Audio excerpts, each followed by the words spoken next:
आप में से बहुत सारे बच्चे थे जो चाह रहे थे कि मैं आपके साथ आपका जो 12th एजुकेशन का जो मॉडल पेपर है वो डिस्कस करूं। ठीक है, यहाँ पे आपको जो ये बॉक्स देखिए ना, इसमें आपको पता चलेगा कहाँ से किस किस चैप्टर में से कौन से क्वेश्चंस आएंगे। देखो, यहाँ पे जो सबसे पहले करिकुलम है ना, यहाँ पे आपको टोटल जो होंगे मार्क्स कितने हैं, यहाँ पे आपको 10 है। इन सब में आपको 10 मार्क्स हैं। ठीक है, तो टोटल आपके 100 हो जाते हैं वो। सबसे पहले यहाँ पे करिकुलम में आपको दो क्वेश्चंस पूछे जाएंगे एमसीक्यूज में से। ठीक है, या ऑब्जेक्टिव टाइप क्वेश्चंस होते हैं, यहाँ से दो आएंगे आपके। उसके बाद यहाँ पे पैसेज कोई भी नहीं आएगी। ठीक है, पैसेज यहाँ पे 0 रखा है इन्होंने।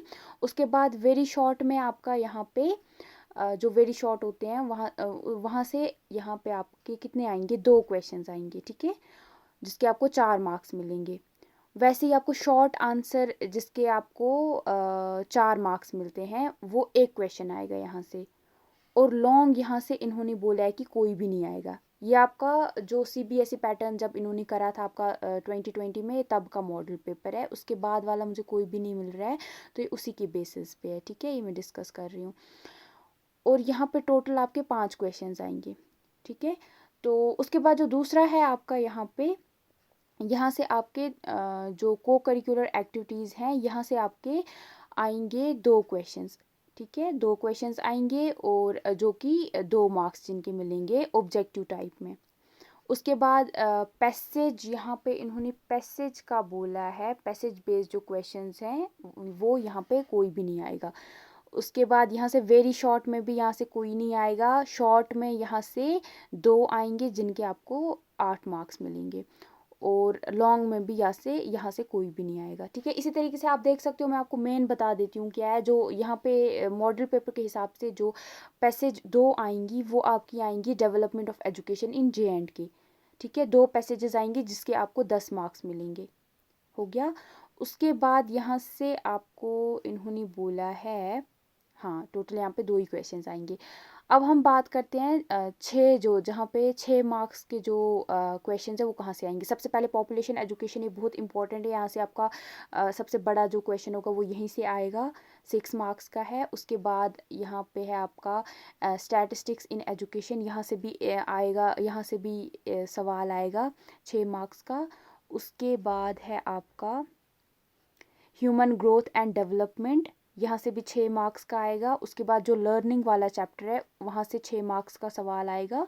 ठीक है, ये कुछ जो चैप्टर्स है, यहाँ से बड़े क्वेश्चंस आएंगे 6-6 मार्क्स के, ये आप याद रख लेना।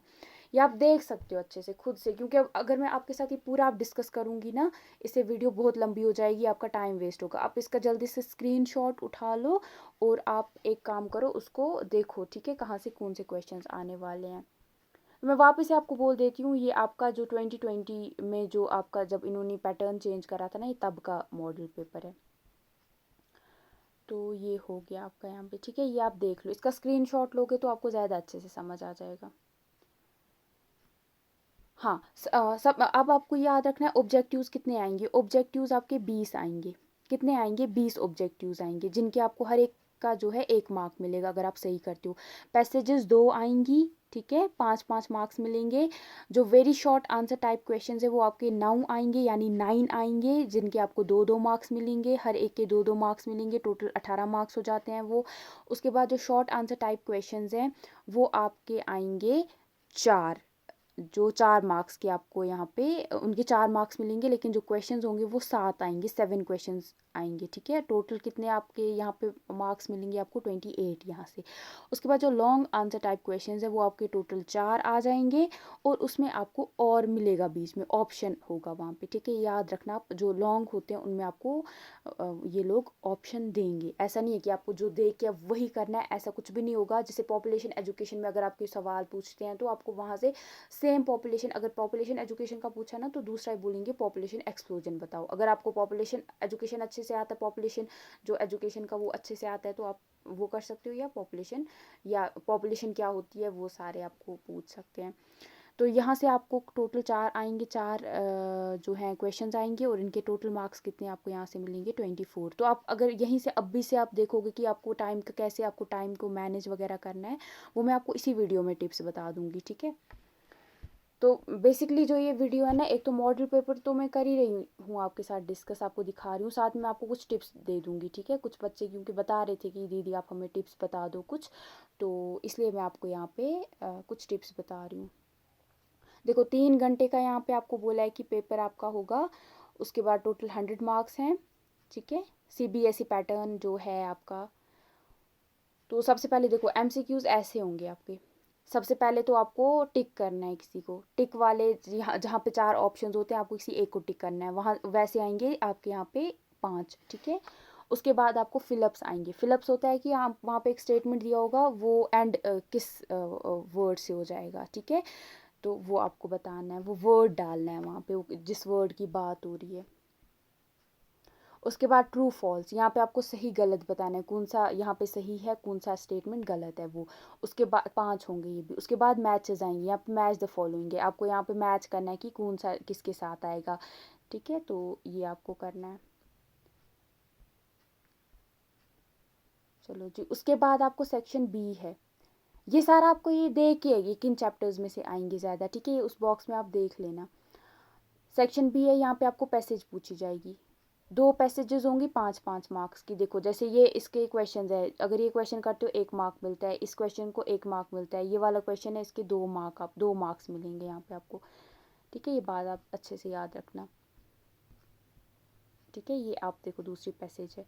उसके बाद देखो यहाँ पे आपके सेक्शन सी जो है वेरी शॉर्ट आंसर है, इनके जो है आपको 2-2 मार्क्स मिलेंगे। ये जो हो गया आपका यहाँ पे, ठीक है। उसके बाद है सेक्शन डी। देखो यहाँ पे आपको शॉर्ट वाले हैं, इनके आपको 4-4 मार्क्स मिलेंगे। फिर है आपका यहाँ पे स्टार्ट हो जाता है पार्ट ई। ये आपके मेन जो क्वेश्चंस होते हैं 6-6 मार्क्स के। देखो ये है ना, पॉपुलेशन एक्सप्लोजन क्या होता है और इसके क्या कॉन्सिक्वेंसेस होते हैं। फिर आपको बताना है ये पॉपुलेशन एजुकेशन क्या होती है, ये कॉन्सेप्ट क्या है और इसके ऑब्जेक्टिव्स बताने हैं। देखो एक ही चैप्टर में से 2 सवाल हैं तो और लेकिन बीच में।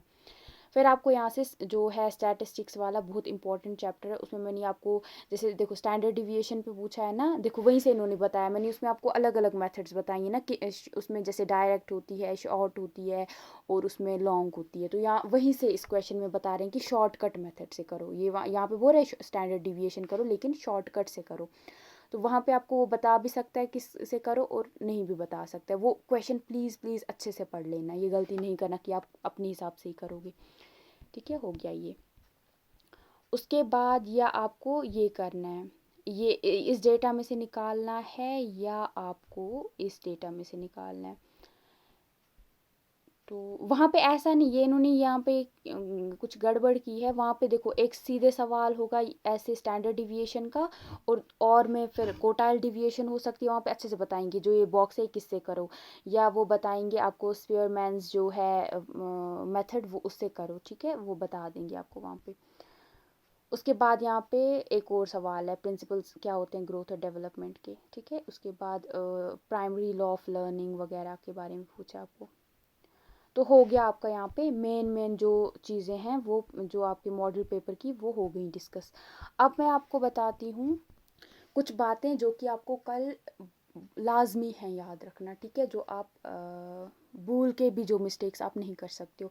देखो सबसे पहले तो मैं आपको ऑल द बेस्ट बोलती हूँ कल के पेपर के लिए। इंशाल्लाह इंशाल्लाह मैं दुआ करूँगी कि आप बहुत अच्छा पेपर करो और अपने पे जब आप सेंटर से बाहर निकलो और ख़ुद पे बहुत ज़्यादा प्राउड फील करो, ठीक है। और आपके पेरेंट्स इंशाल्लाह आप पे प्राउड, वो तो हमेशा हम पे प्राउड फील करते हैं, लेकिन कल जब आप आओगे अपने पेरेंट्स जब आपको पूछेंगे कि आपका पेपर कैसा हुआ है, आप खुश होकर बताओ कि मेरा पेपर माशाल्लाह से बहुत अच्छा हो गया है, ठीक है। सबसे पहले वो हो गया। चलो जी, अब मैं आपको बोलती हूँ कि प्लीज़ प्लीज़ आप टेंशन मत लो, ये एक स्टेज ऑफ लाइफ है। ऐसा नहीं है कि कल कुछ गड़बड़ हो गई तो आप अलग ही जोन में चले जाओगे।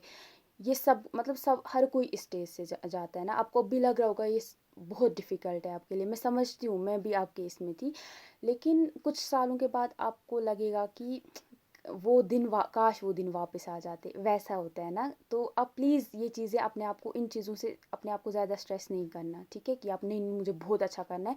जो जैसा आपने प्रिपरेशन करी होगी ना वैसा ही होगा, ठीक है। खुद को ज़्यादा ये नहीं करना कि नहीं मुझे बहुत अच्छा करना है। आप अपने आप को, अपने दिमाग को इतना ये कर देते हो कि फिर वो बेचारा काम ही नहीं करेगा, वो नहीं करना है, वो गलती नहीं करनी है, ओवर स्ट्रेस नहीं करना है अपने आप को, हो गया। अब क्या है, अब आपको चीज़ें याद रखनी है कि सबसे पहले जब आप पेपर देने बैठोगे, आपको देखना है घड़ी, वॉच साथ रखना, ठीक है। वॉच आपको, घड़ी साथ रखनी ज़रूरी, हो सके अब भी बैग में डाल लो आप घड़ी, ठीक है। और जो भी आपको आपकी रोल नंबर स्लिप वगैरह है, आपका आपके जो कार्ड वगैरह अगर आपको साथ रखना है, वो अभी से बैग में डाल के रख लो, सारी चीज़ें हो गया। उसके बाद आपको एजुकेशन में क्या याद रखनी है चीज़ें। एजुकेशन में आप याद रखो कि सॉरी, यहाँ से बार बार डिस्ट्रैक्ट हो रही थी मैं फ़ोन की वजह से। तो आपको याद रखनी है कि जैसे देखो क्वेश्चंस होंगे ना, आपको पहले से स्टार्ट करना, पहले आप कोशिश करना है एमसीक्यूज़ को सॉल्व करने की। जो पेजेस आप डिस्ट्रीब्यूट करना ना पेपर्स के, कि इन जो एमसीक्यूज़ के लिए मैं 2 पेपर्स रख रही हूँ, 2 पेजेस रख रही हूँ, फिर वेरी शॉर्ट वाले आप करोगे, उसके लिए कितने आपको क्या आपके हिसाब से अलॉट होने चाहिए। तो आप जो जो क्वेश्चंस आते हैं ना, आप उनके हिसाब से आप ये बनाना, पेपर में जगह निकालते रहना, ठीक है। जो जो आपको आते होंगे क्वेश्चंस, वो आप करते जाना, ठीक है। ऐसा नहीं कि आप पहले बोलोगे यहाँ पे मैं पहले जो ये वाला है, अगर एमसीक्यूज़ आपने स्टार्ट किए हैं, जैसे मैंने आपको पहले ही बोला कि आप पहले वहाँ से स्टार्ट करना, अब आप वहीं पे रुक जाओगे, वो गलती नहीं करना। आप पहले देखना कि टाइम सब में आप अपना अलॉट करोगे, अगर मुझे 20 मिनट देने हैं एमसीक्यूज़ में, फिर मैं 40 मिनट इस जो ये मेन जो क्वेश्चन है उनके लिए मैं 40 मिनट रखूँगा, वो आपको अच्छे से बनाना है, ठीक है। उसके बाद आपको क्या काम करना है कि आपको जब आप एमसीक्यूज़ करने लगते हो ना, जो मैंने आपको बोला अलग अलग पेजेस बना लेना ना, कि इन इतने पेजेस में मैं ये वाला लिखूंगा, इतने पेजेस में ये वाला लिखूंगा। तो आपको देखना फिर इनमें से आपको पूरे पेपर में कौन कौन से क्वेश्चंस आते हैं, तो वो आप करते जाओगे। जो जो क्वेश्चंस आपको आते हैं ना, प्लीज़ वो करते जाना। कहीं पे आप ये नहीं करोगे, आप एक सेक्शन लोगे फिर वहीं पे रुक जाओगे, वो गलती प्लीज़ नहीं करना, उससे आपका बहुत टाइम वेस्ट हो जाएगा। आप सेक्शन लो, सेक्शन वाइज लो, पहले आप पहला सेक्शन करो, फिर दूसरा सेक्शन करो, वो आप करो। लेकिन आप देखो कि कौन कौन से क्वेश्चंस आते हैं, अगर नहीं आते होंगे आप रुकना नहीं, ठीक है। आप पहले वो उनके लिए जगह रख देना वहाँ पे, और फिर जो जो आपको पेपर में आता है ना, वो सारा करते जाना, और एंड पे फिर देखना आपको कौन कौन से क्वेश्चंस है जो नहीं आते हैं। जो नहीं आते होंगे उनमें आप एक काम करना, फिर अपने हिसाब से सोचना कि क्या हो सकता है, इसका आंसर क्या हो सकता है। आपको क्वेश्चंस को बिल्कुल भी नहीं छोड़ना है, मैं आपको ये बोलूँगी कि चाहे आता है नहीं आता है, बिल्कुल भी नहीं छोड़ना है किसी क्वेश्चन को। फिर उसके बाद आप अपना दिमाग लगाना कि इस क्वेश्चन में मैं क्या लिख सकता हूँ, ठीक है। जैसे गांधी जी पे क्वेश्चन आ जाएगा कोई, जो आपको लग रहा होगा मुझे कुछ आइडिया है अपनी गांधी जी का, जैसे मैंने आपको पढ़ाया है एम्स का पूछा होगा ना, तो कुछ ना कुछ और वहाँ पे आप डाल सकते हो। जैसे उनके बहुत सारी चीज़ें हैं ना, जैसे एम्स हो गया, मेथड्स हो गई, उन्होंने वो बहुत सिमिलैरिटी है उसमें, है ना। तो वो आप अपने हिसाब से उसको थोड़ा सा इधर उधर करके वहाँ पे डाल सकते हो उस आंसर में, ठीक है। तो ये मैं आपको बोलूँगी, आप ये चीज़ कर लेना। उसके बाद आपका ये तो हो गया, ठीक है। और अपने वर्ड्स में लिखना, ये नहीं आप करना अभी आप बैठोगे और रात भर आप लर्न करने लगोगे, वो नहीं करना आप। अगर आपको इंग्लिश आती है, थोड़ी बहुत भी इंग्लिश आती है, मैं आपको ये सजेस्ट करूँगी आप सारे चैप्टर्स को रीड करो और अपने वर्ड्स में आंसर लिखना, ठीक है। अगर कोई क्वेश्चन आपने याद किया है, वहाँ पे याद नहीं आ रहा है, तो जो आपने समझा होगा ना, वो अपने वर्ड्स में, अपनी इंग्लिश में, जो आपको जैसे इंग्लिश जिस लेवल पे आती है, आप उसमें आपको उसको लिखना है, ठीक है। तो एंड पे मैं आपको यही बोलूँगी कि किसी भी क्वेश्चन को आप छोड़ोगे नहीं, ठीक है। सारे क्वेश्चंस को कोशिश करना कि आप कर लो। और एंड पे कोई एमसीक्यू वगैरह होगा जो आपको नहीं आता होगा, हो सकता है, पता नहीं मैं यहाँ पे बता सकती हूँ कि नहीं बता सकती हूँ, मुझे नहीं पता है, बट फिर भी मैं आपको बताऊँगी कि फिर कोई टीचर होता है, आपकी अगर किस्मत अच्छी हुई तो आप बहुत बार होता है कि नहीं होता है ऐसा, लेकिन कभी किस्मत अच्छी होती है कि कोई टीचर फिर हेल्प कर देता है किसी एक या दो में, ठीक है। तो वो एक हो जाएगा। तो यही मैं आपको बता रही हूँ कि जो 20 वो जो मार्क्स है ना आपके एमसीक्यूज़ वगैरह के, ऑब्जेक्टिव टाइप वाले, वो प्लीज़ उन पे आप ज़्यादा टाइम अपना पहले ही वेस्ट नहीं करना। जो उसमें आता होगा ना आपको, वो उसको टिक करते जाना, वो उसके लिए जगह छोड़ना पेपर में, और फिर नेक्स्ट स्टेज पे चले जाना। फिर उसमें देखना आपको कौन कौन से क्वेश्चन हैं, वो करोगे। उसके बाद आप जो नहीं आ रहा है उसके लिए जगह छोड़ोगे, ठीक है। लेकिन आपको सीरीज़ में जाना है ना, पहले आप पहला वाला सेक्शन करोगे, फिर दूसरा सेक्शन करोगे। तो ये नहीं आप अगर आपको पहला आ रहा है उसके नीचे फिर तीसरा जो क्वेश्चन है वो करोगे, नहीं। पहला करोगे ना, उसमें थोड़ी जगह छोड़ना, और उसके बाद 2-3 लाइंस छोड़ना, उसके बाद फिर दूसरा क्वेश्चन स्टार्ट करना, उसके बाद फिर नेक्स्ट पेज पे जाना, वहाँ पे लिखना तीसरा क्वेश्चन, फिर 2-3 लाइंस छोड़ना और चौथा क्वेश्चन, ठीक है। और जो बड़े क्वेश्चन है ना, मेन मेन 4 मार्क्स के और आपके जो 6 मार्क्स के हैं, इनके लिए एक एक पेज आप रखो, ठीक है। इसके लिए मैं आपको यही बोलूँगी, इनके लिए पूरा पेज रखो आप। ये नहीं आप एक ही क्वेश्चन पे एक ही पेज पे आप सारा एक बहुत सारी चीज़ें, बहुत सारे क्वेश्चन आप एक ही पेज पे लिख रहे हो, वो हरकत नहीं करना, सॉरी वो गलती नहीं करना आप, ठीक है। अच्छे से पेज जो आपका पेपर होगा, आपको आंसर शीट मिलेगी, उसमें बहुत सारी जगह रखना, ठीक है, जगह ठीक ठाक रखना ताकि एग्जामिनर को पता चले आपने कौन सा क्वेश्चन कहाँ पे लिखा है। और अगर हो सके क्वेश्चन के ऊपर ही जो क्वेश्चन होता है ना, क्वेश्चन पेपर आपको जो आंसर शीट होती है आपकी, उसके ऊपर ही जब आप आंसर स्टार्ट करोगे ना, पहली लाइन में आप लिखोगे क्वेश्चन नंबर 1, क्वेश्चन नंबर 2, या सेक्शन, उसके ऊपर भी पहले आपको सेक्शन लिखना है। जैसे अगर आपको आएगा सेक्शन ए, तो सबसे पहले ऊपर आप लिखोगे सेक्शन ए, सेक्शन ए के नीचे लिखोगे क्वेश्चन एमसीक्यूज, फिर लिखोगे क्वेश्चन नंबर 1, फिर क्वेश्चन नंबर 2, फिर क्वेश्चन नंबर 3, ठीक है। और हाँ, अब बहुत सारे बच्चे आप में से बोल रहे होंगे क्या दीदी हमें जो ये होता है कि who said the curriculum includes cognitive, ऐसे जो एमसीक्यूज होते हैं इसमें हमें पूरा वो एमसीक्यू वही पूरा ही लिखोगे, लिखना है। अगर मेरा सुनोगे आप अगर नहीं भी लिखोगे वो भी चलेगा, ठीक है। मुझे लगता है आप अगर नहीं भी लिखोगे, अगर आप टाइम बचाना चाहते हो तो नहीं लिखो वो, ठीक है। तो अगर आप टाइम आपको लग रहा है आपके पास टाइम है, तो फिर वहाँ पे ये जो है ऊपर जो स्टेटमेंट है वो दे देना, ठीक है। क्योंकि हो सकता है ना तीन आपके इसमें आती है ना, एक ए होती है क्वेश्चन जो आपका होता है क्वेश्चन पेपर होता है वो 3 सीरीज़ में आता है, ए बी सी या एक्स वाई जेड में। तो पता नहीं एग्जामिनर के पास तीनों होंगे, फिर बार बार उसको देखना पड़ेगा तो वो उससे फ्रस्ट्रेट हो जाएगा। तो मुझे लगता है आप वो लिख लेना वहाँ पे, ठीक है, ऊपर ही लिख लेना वहाँ पे जो आपका यहाँ पे स्टेटमेंट होगा, फिर आंसर जो है वो उसके नीचे लिख देना। अगर आपकी जो है ना, आप अगर जल्दी लिख पाते हो तो वो कर लेना आप, ठीक है, उससे आपका ही फ़ायदा होगा। तो वो ये बस यही कुछ चीज़ें जो मुझे आपको बतानी थी। और प्लीज़ घड़ी साथ रखना, उससे आपको टाइम का आइडिया रहेगा कि कब आपको क्या करना है। चलो अब वीडियो बहुत लंबी हो जाएगी, इंशाल्लाह मैं आपके लिए बहुत सारी दुआएं करूँगी, आप इंशाल्लाह बहुत अच्छा करोगे पेपर।